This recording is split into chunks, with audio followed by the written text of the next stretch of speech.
Hola, ¿qué tal? Mi nombre es Samantha Giselle Martínez Loaiza. Soy estudiante de la licenciatura en Nutrición Aplicada. Esta es mi evidencia de aprendizaje correspondiente a la unidad 3 de la materia de Fisiopatología Aplicada 1, bajo la docencia de Aguilar Ávila Raúl. El ser humano necesita de determinados nutrientes para tener un adecuado funcionamiento fisiológico. Nosotros no estamos capacitados para poder sintetizar de manera autónoma dichos nutrientes. Entonces recurrimos a una fuente exógena que nos provea dichos nutrientes y energía. En este caso son los alimentos. Es importante aclarar que existe una gran diferencia entre alimentarnos y nutrirnos. De acuerdo con la Organización Mundial de la Salud, se puede definir al proceso nutricional, a la nutrición, como la ingesta de alimentos en relación a las necesidades dietéticas del organismo. Cuando nosotros le estamos ofreciendo a nuestro organismo la cantidad necesaria de energía y nutrientes, estamos previniendo el desarrollo y aparición de una gran cantidad de patologías derivadas de una mala nutrición. Podemos denominar a la mala nutrición a todas aquellas excedencias y deficiencias nutricionales y energéticas en el ser humano, las cuales tienen dos representaciones súper importantes, que sería la obesidad y la desnutrición. Dentro de esta presentación vamos a tratar el cuadro fisiopatológico de estas dos causas malnutricionales, que es la obesidad y la desnutrición. En la siguiente diapositiva podernos darnos cuenta que vamos a hablar en primer lugar sobre la obesidad. Como ya se mencionó anteriormente, para poder dar un tratamiento integral acerca de esta causa malnutricional, podemos hablar y hacer énfasis en la patogenia, la etiología, los signos y los síntomas de la obesidad y la clasificación que se le da. En primer lugar, debemos de denominar y definir a qué se hace referencia a la obesidad. Se puede definir a la obesidad como el excedente de grasa corporal adiposo en el ser humano. Esto derivado en cuanto a un desequilibrio entre la ingesta energética y la necesidad energética que tenemos a lo largo del día. Todos los alimentos nos ofrecen una cantidad determinada de energía.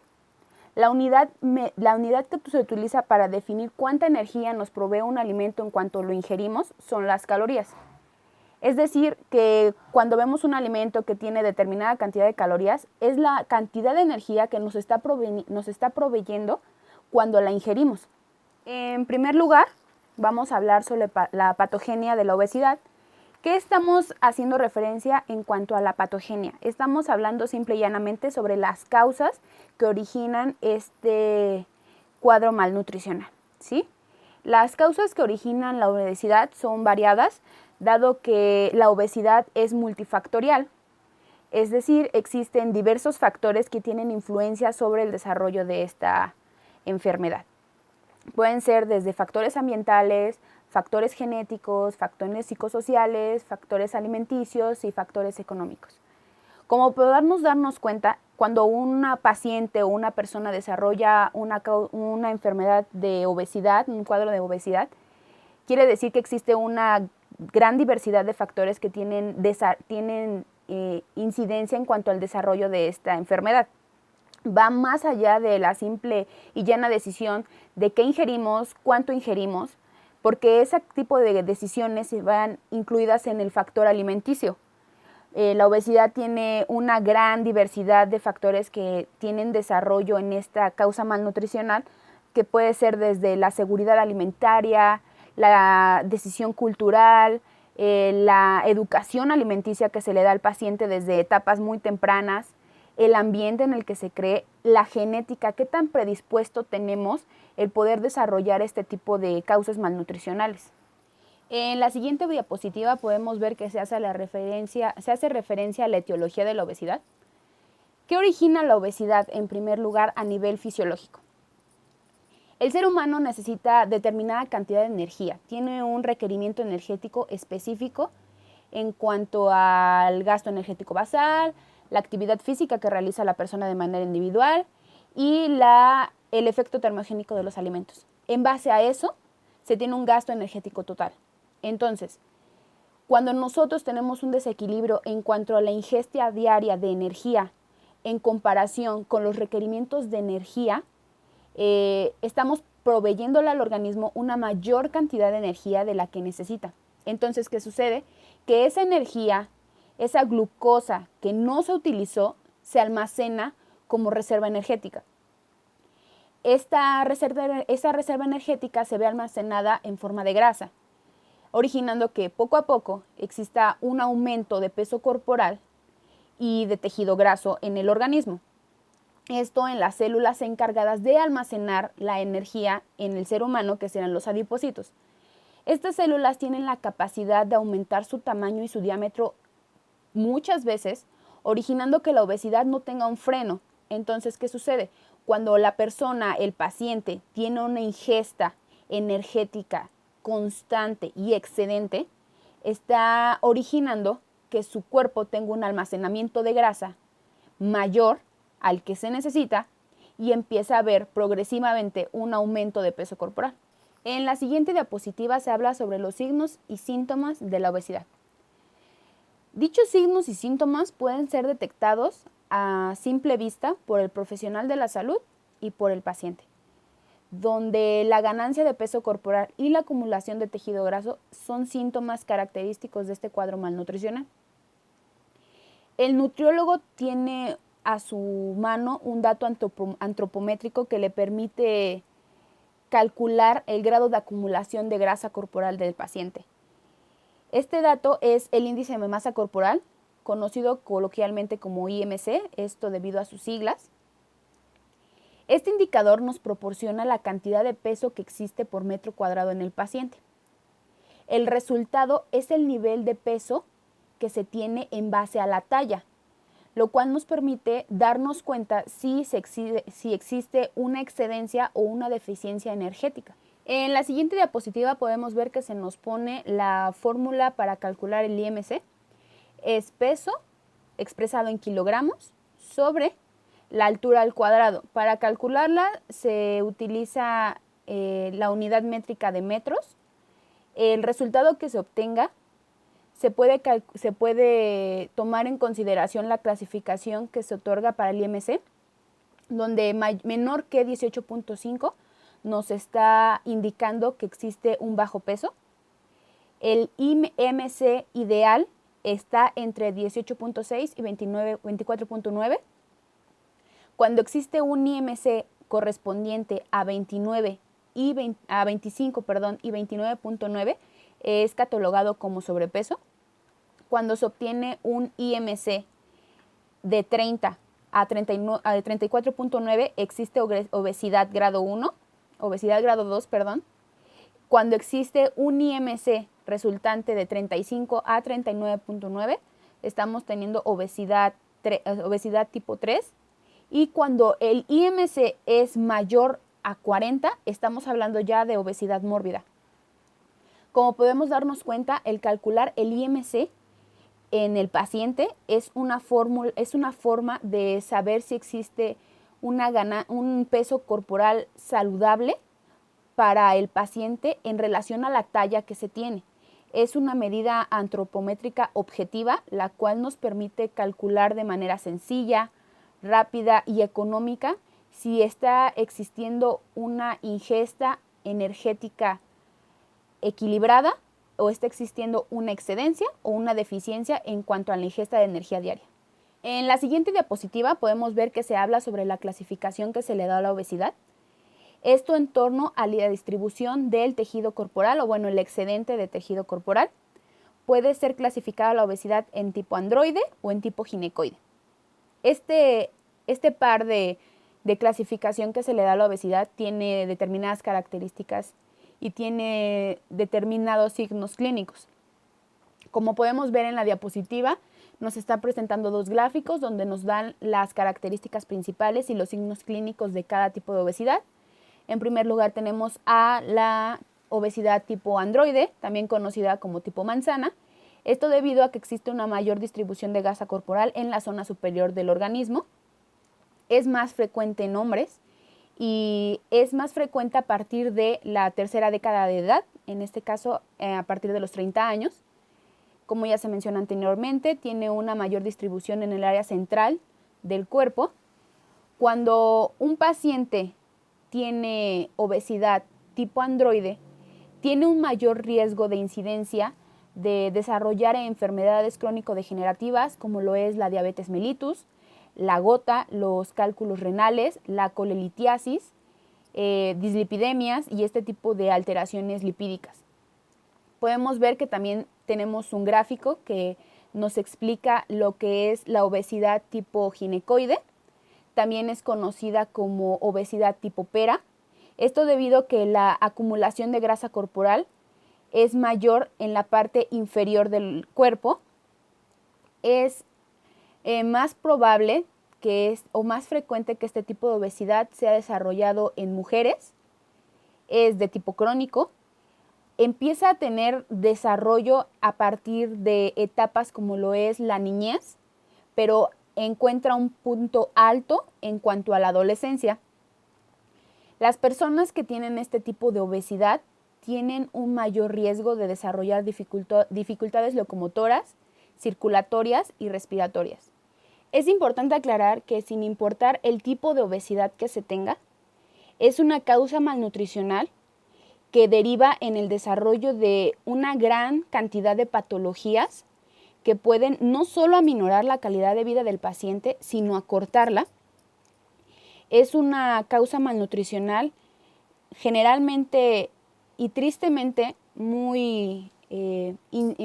un gran porcentaje de incidencia en la población mexicana, derivado de aspectos como es la cultura gastronómica, el sedentarismo, los hábitos alimenticios, la poca actividad física y la poca incidencia de ejercicio que se tiene, por lo que es un problema a nivel poblacional importante que poco a poco ha ido teniendo una mayor presencia en cuanto a la vida del ser humano, y es preocupante que tiene una gran incidencia también en etapas tempranas de la vida como lo es la niñez y la adolescencia.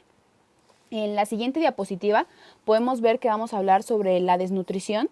Al igual que se manejó en la obesidad, se van a ver aspectos importantes de este estado malnutricional, que es la patogenia, la etiología, los signos y los síntomas en la clasificación.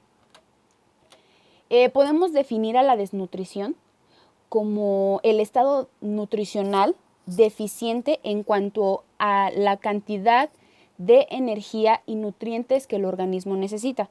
Como podemos darnos cuenta, es la parte antagónica de la obesidad. En la siguiente diapositiva estamos viendo que estamos hablando sobre la patogenia de la desnutrición. Al igual que la obesidad, es una enfermedad multifactorial, por lo cual se ve originada por una serie de factores más allá de la ingesta alimenticia. Cuando se desarrolla desnutrición en el ser humano, estamos hablando que existen una ingesta deficiente en cuanto a alimentos. Puede ser que exista alteraciones en cuanto a la digestión y a la absorción nutricional. También puede ser que exista un aumento en las necesidades energéticas y nutricionales derivadas de enfermedades, de traumatismos, las cuales no son cubiertas por medio de la alimentación, o que exista un aumento en cuanto a las pérdidas catabólicas en el paciente. Cuando hacemos referencia a la etiología de la desnutrición, es importante aclarar que el 90% de los casos de desnutrición en el paciente tiene que ver con la subalimentación. Es decir, que la alimentación que lleva la persona es deficiente, ya sea por la cantidad de energía que ingiere o la cantidad de nutrientes que lleva la misma. Los factores que influyen en la alimentación son la seguridad alimentaria, la disponibilidad de los alimentos, la economía, estado de ánimo, enfermedades y estado fisiopatológico del paciente. Todos estos factores influyen en las causas, en la causalidad de por qué se desarrolla la desnutrición en el paciente. La desnutrición encuentra clasificación en torno al origen, el nutriente que está deficiente en el organismo, la temporalidad y la gravedad de la malnutrición. El origen es primario o secundario.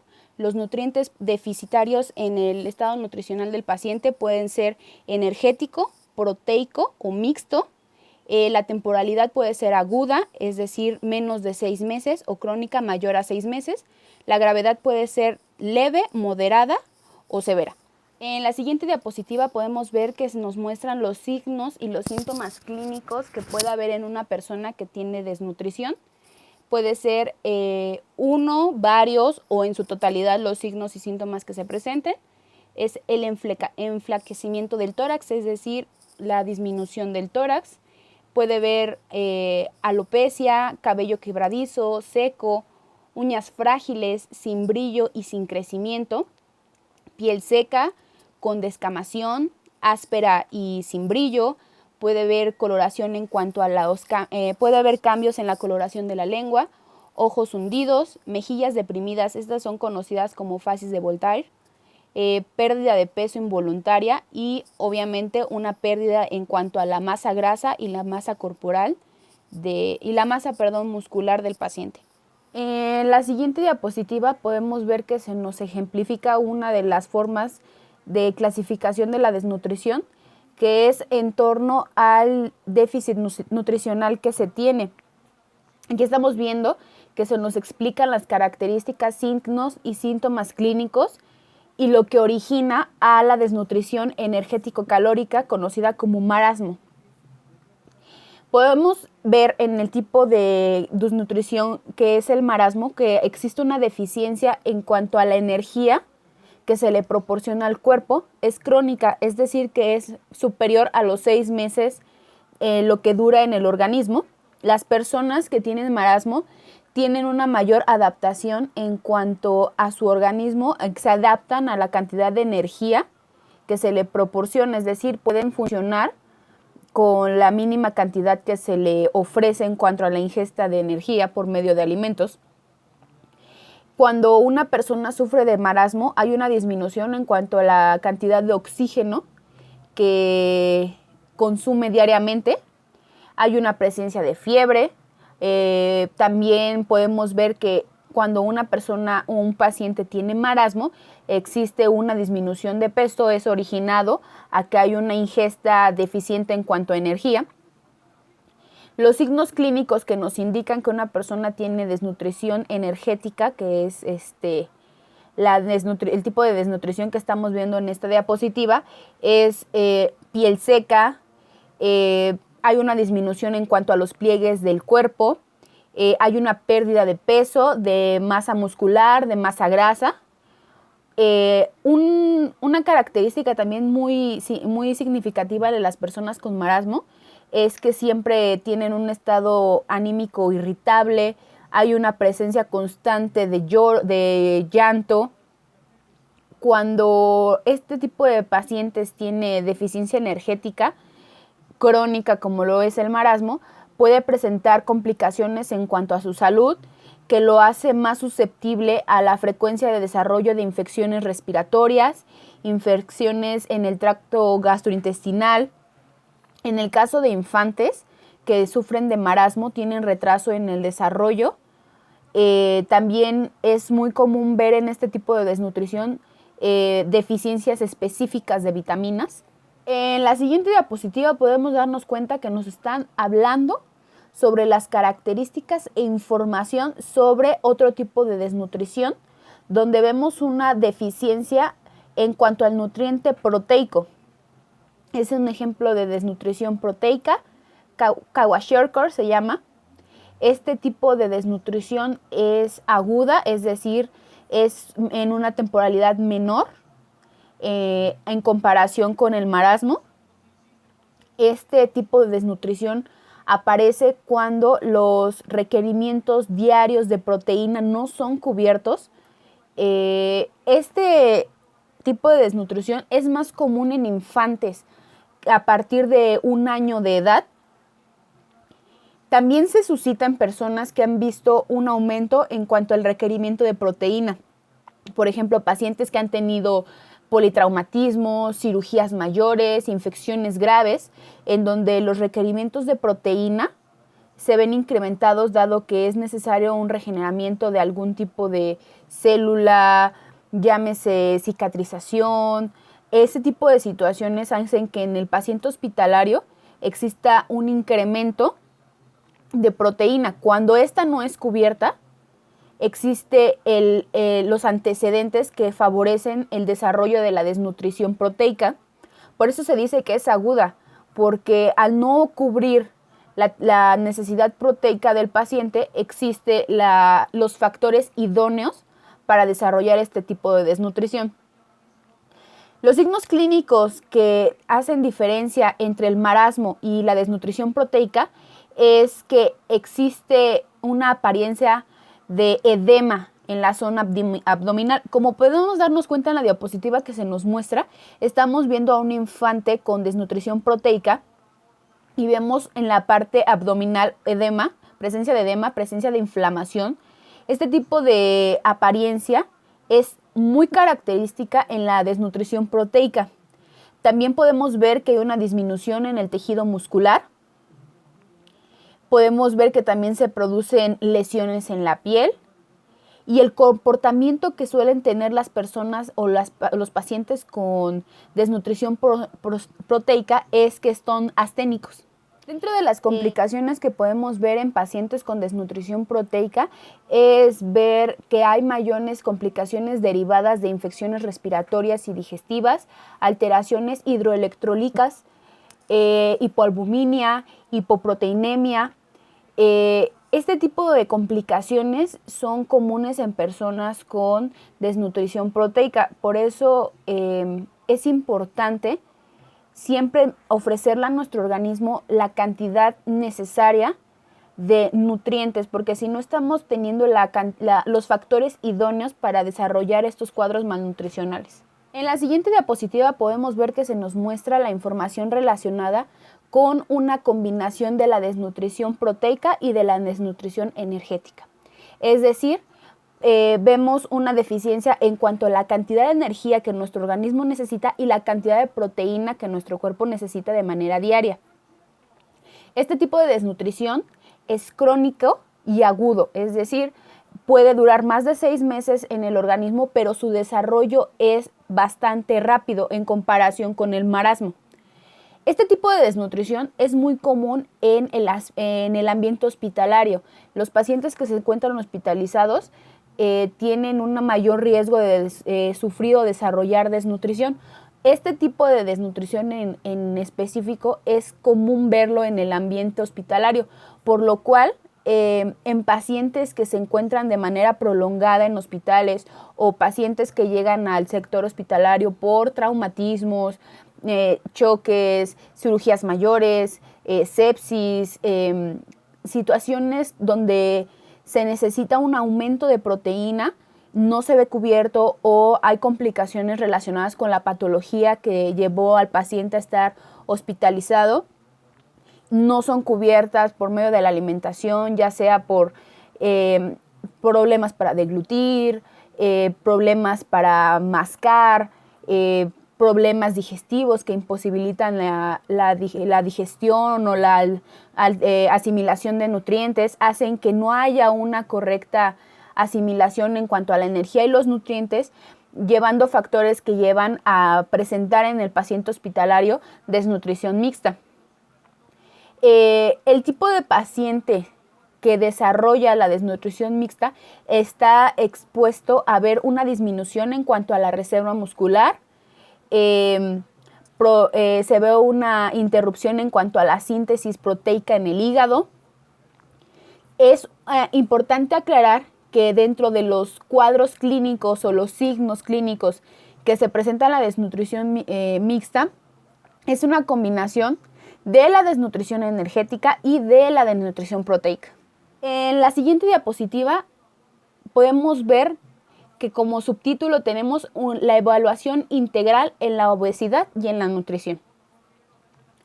Es importante realizar una evaluación nutricional, ya sea en los estados malnutricionales donde existen deficiencias o existen excedencias, porque al ser situaciones o enfermedades multifactoriales, es decir, que existen un conjunto de componentes y factores que determinan no solo la presencia, el desarrollo y el verse agudizado esta situación malnutricional, Debemos de identificar la patogenia, la etiología, qué es lo que lo origina, qué es lo que lo condiciona. ¿Por qué? Porque como nutriólogos, como profesionales de la salud, como estudiantes de alguna rama que tiene implicación con la salud del ser humano, necesitamos entender qué es lo que origina, qué es lo que está llevando a que el paciente tenga una excedencia nutricional, una deficiencia nutricional. ¿Para qué?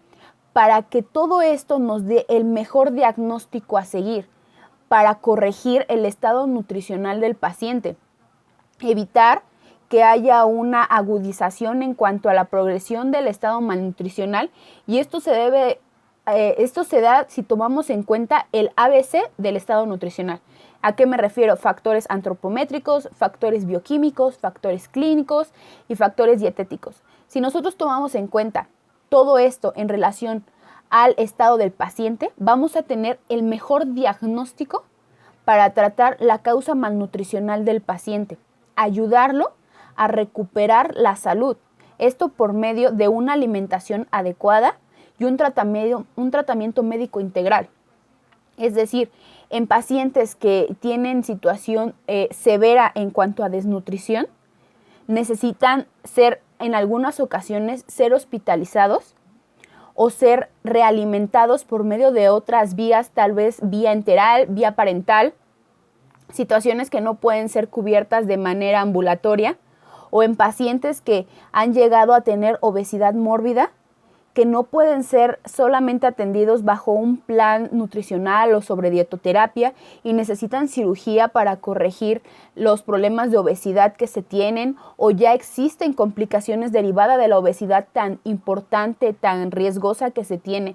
Entonces, el llevar una evaluación integral en este tipo de situaciones malnutricionales, valorar todos los factores que influyen en este tipo, ya sea en la obesidad o en la desnutrición, garantiza ofrecerle al paciente el mejor diagnóstico y por ende el mejor tratamiento, donde se valoren sus requerimientos nutricio-energéticos, tomando en cuenta situaciones como podrían ser la edad, el sexo, la actividad física, por ejemplo, si la persona está gestando, si la persona está lactando, si es un infante, siempre teniendo como prioridad ofrecerle al organismo la cantidad necesaria de macro y micronutrientes, así como ofrecerle la cantidad de energía que necesita el cuerpo para tener un estado nutricional óptimo y saludable.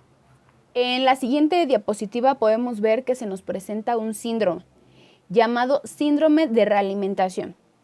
Se hace referencia o se denomina al síndrome de realimentación al cuadro clínico derivado de una reiniciación en cuanto a la nutrición en el paciente llevada a cabo con una velocidad inadecuada. Este tipo de síndrome se desarrolla sin importar el tipo de vía por la que se nutra el paciente. Puede ser vía enteral, vía parental o vía oral. Cuando se da una velocidad inadecuada en la reintroducción nutricional del paciente que tiene una desnutrición grave, se puede desarrollar este tipo de síndrome. Este síndrome tiene alteraciones sumamente importantes en la salud del paciente. Puede haber alteraciones metabólicas, anomalías hídricas, complicaciones neurológicas, complicaciones respiratorias, complicaciones dermatológicas. Existe una sintomatología que nos alerta sobre la presencia y desarrollo de este síntoma. Puede presenciarse en el paciente somnolencia, insuficiencia cardíaca, arritmias, anorexia, náuseas, desorientación, presencia de anemia, trombocitopenia, debilidad, convulsiones. Puede llegar síntomas tan importantes y tan peligrosos como muerte, como estado comativo en el paciente. Entonces, para evitar que un paciente con desnutrición grave llegue al desarrollo de este tipo de síndrome, se pueden aplicar determinadas medidas para evitar el desarrollo de este síndrome.